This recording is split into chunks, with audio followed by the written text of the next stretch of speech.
গতকাল আমার ভাইয়ের গৃহপ্রবেশ ছিল। নতুন ফ্ল্যাটে কালকে প্রবেশ করলো, আর সাথে সাথে রাধাকৃষ্ণেরও প্রতিষ্ঠা করা হলো। সন্ধেবেলা আমরা সকলেই দামোদরের কাছে অর্থাৎ কৃষ্ণের কাছে দীপদান করি।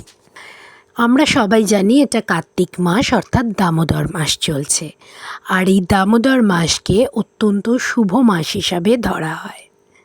কথিত আছে যে ত্রিলোকে এমন কোনো পাপ নেই যা থেকে এই দামোদর মাসে সন্ধেবেলা দামোদরের কাছে দীপদান করে মুক্তি পাওয়া যায় না। এই কার্তিক মাসের সন্ধেবেলা যদি দামোদরের চরণে 4 বার, নাভিতে 2 বার, মুখমণ্ডলে 3 বার, সমস্ত অঙ্গে 7 বার দীপ দেখিয়ে, তুলসী তলায় দীপ দেখিয়ে দীপদান করা হয়, তাহলে সমস্ত পাপ থেকে মুক্তি পাওয়া যায়।